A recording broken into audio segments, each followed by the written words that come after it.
हिमाचल प्रदेश के सियासी गलियारों में इन दिनों भाजपा को लेकर बहुत सी चर्चाएं जोर पकड़ रही हैं और साथ में भाजपा सरकार पर भी हमलावर है। इस समय भाजपा सांसद हर्ष महाजन हमारे साथ हैं। सर, सबसे पहले तो आपने प्रधानमंत्री नरेंद्र मोदी से मुलाकात की है, इस मुलाकात के मायने क्या हैं? डेवलपमेंट के काम थे, हमारे चंबा डिस्ट्रिक्ट के काम थे, हिमाचल की राजनीति डिस्कस करनी थी जी। हिमाचल में क्या सिचुएशन है डिस्कस करनी थी और अच्छी मीटिंग रही। देखिए, आपने कहा कि हिमाचल की राजनीति को लेकर भी चर्चा हुई। क्या चर्चा हुई प्रधानमंत्री से हिमाचल की राजनीति को लेकर?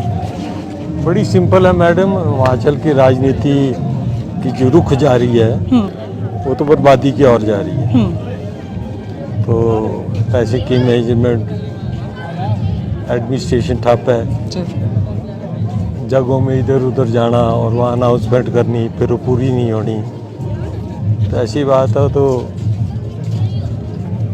हिमाचल की राजनीति में बहुत बदलाव आया है और मेरे को वीरभद्र सिंह जी की वो बात याद आती है कि कभी कोई चीफ मिनिस्टर बन गया था तो कितना दुर्भाग्यपूर्ण होगा वो। तो ऐसी स्थिति आ गई है।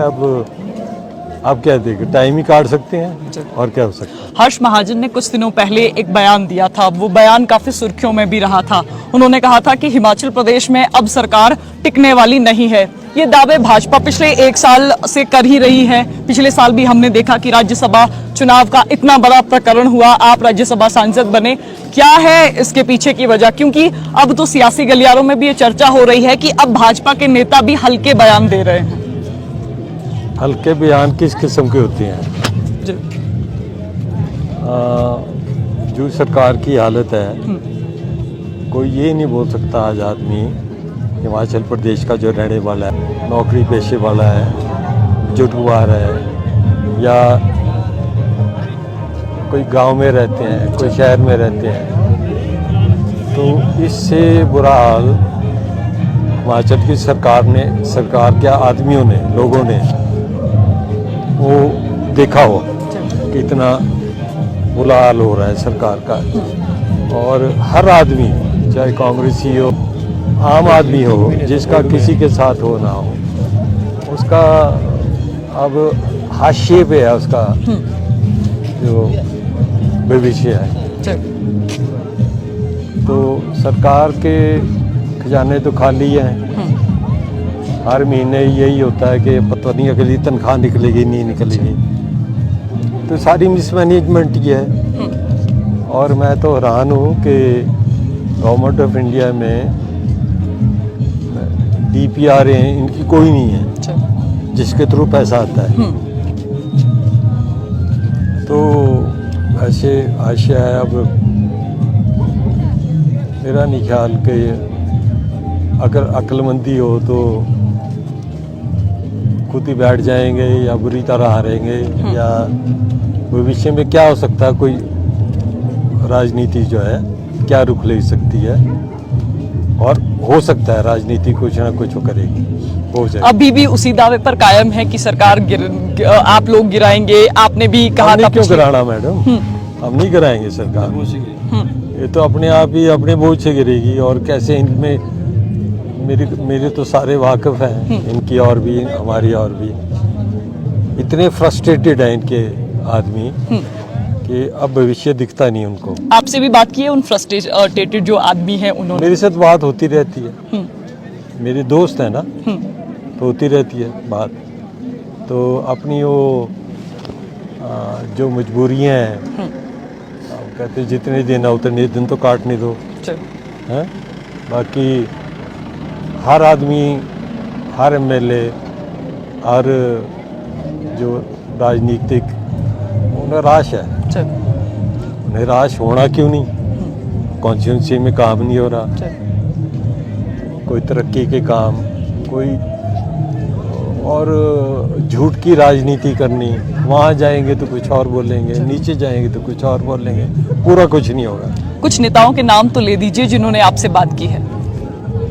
नहीं, नाम जिला ही बता दीजिए, कॉन्स्टिट्यूएंसी बता दीजिए। मेरे सारे जिला के आदमी का करते हैं। देखिए, आपने पॉलिटिकल फ्यूचर की बात की। पॉलिटिकल फ्यूचर से आपकी एक बात याद आती है, अभी हाल ही में जो चुनाव हुए, विधानसभा के चुनाव हुए, उसमें एक चर्चा बड़ी जोर पकड़ रही थी कि अब जो नए भाजपाई बने हैं उनको भाजपा ने टिकट दिया है, लेकिन जो पुराने भाजपाई हैं या फिर हम कह सकते हैं मूल मैडम, भाजपाई ऐसी हैं, कोई बात वो नाराज हैं। अब आपको लगता है कि उनके पॉलिटिकल फ्यूचर की जिम्मेदारी भी हर्ष महाजन लेते हैं? क्योंकि दो ही व्यक्ति चुनाव जीते हैं, 6 में से 2 चुनाव जीते हैं। तीन जीते हैं। एक निर्दलीय था, आशीष जी। तो अगली दफा भी पूरे हो जाएंगे कि 6 के 6 जीत जाएंगे, 9 के 9 ही जीत जाएंगे।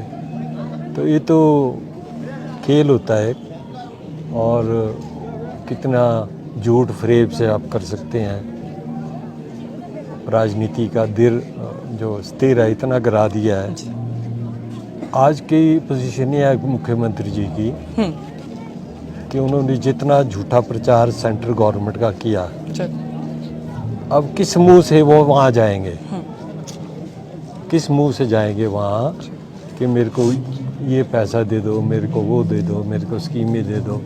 और हिमाचल में मैडम ऐसा हो गया है, मैंने भी 40 साल हो गए पर राजनीति का, इतना भ्रष्ट प्रशासन और इतने खोखला प्रशासन मैंने पहली दफ़ा देखा। मैं तो बड़े बड़े सेक्रेटरी जो मेरे पास सेक्रेटरी रहे, कोई भी अच्छा IAS ऑफिसर, HS ऑफिसर वो टिकना नहीं चाहता हिमाचल में। अब वो चाहता कि मैं हिमाचल को छोड़ के सेंटर में जाऊं, और अच्छे आदमी सारे चले गए।